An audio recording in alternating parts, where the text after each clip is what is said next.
Hey, what's going on, everybody? BDL 44 coming at you in another video. All right, so I was just about to sit down and eat some dinner. Actually, I am eating dinner in the middle of it, but it's a lot of scoring going on tonight, man. Luka the Don just went for 73 points on Kobe Day. Salute Kobe. We lost him 4 years ago today, along with everybody else on that crash, man. I really am still feeling that, man. And I'm with Swaggy P. You better not go for 81 on this day. Nah, you stop that. You stop that right there. But he went for 73.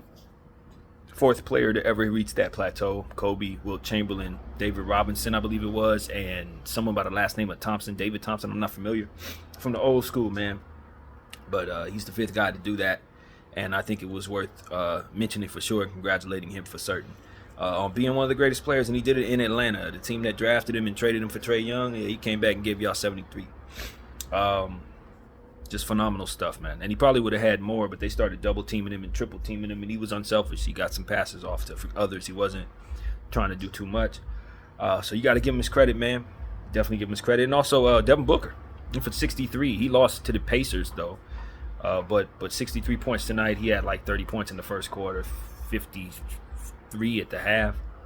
A lot of scoring going on, man. A lot of scoring going on. I'm not, like I said, with Devin Booker, I hadn't seen him reach 70 already, so I know that wasn't even his career high. He has levels too, but it's that type of week, man. You had Carl go for 63 earlier in the week. I think it was on Monday. You had Joel go for 70 earlier in the week, so I guess 70 is the new 50, man, honestly. And 81 will be reached again. We can clearly see that.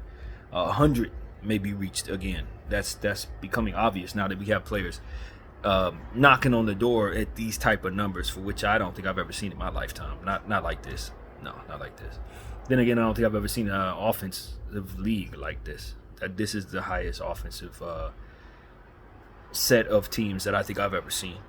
So, not surprising.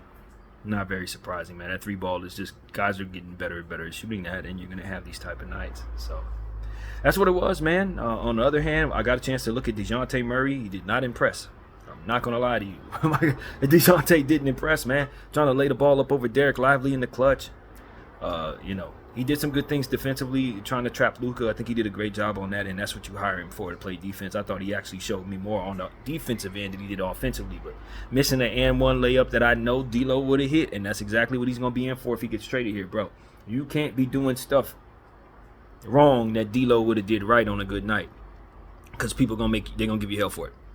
I'm just telling you right now. We love comparing people, especially when they're not doing well. And right now, D'Lo's playing better than DeJounte. Period. Last week it was something different. This week is something else, and that's where we at. D'Lo just seemed like the better player this week. We'll see how it continues to go going forward, but I got a good chance to look at DeJounte Murray in the last 7 minutes of that game, because that's when I tuned in.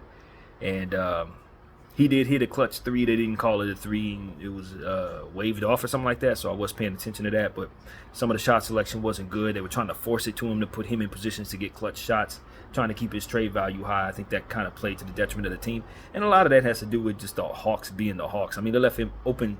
They left open so many corner threes down the stretch of that basketball game. I couldn't figure out if they wanted to win or lose, honestly. That's how bad the defense was. Jalen Johnson was fantastic. That's who looked really good for the Hawks. I mean, if they just would have fed him over and over again, he was getting shots off on everybody. But the Hawks are being the Hawks, man. I hate to say it, Atlanta, but y'all are still a very long way from being a respectable franchise, man. All the talent you've gotten, trading Luka to Don, even though Trae Young is amazing, he ain't Luka, and we all know it. It just is what it is, man. There are levels to this. That's what I saw, man. I just want to come here and let people know what I saw, man. Luka the Don goes for 73 in Atlanta and took care of business winning the basketball game. That's what it came down to. Bottom line, took care of business. So that's pretty much what I got. BDL 44. I thank y'all for watching. Bye.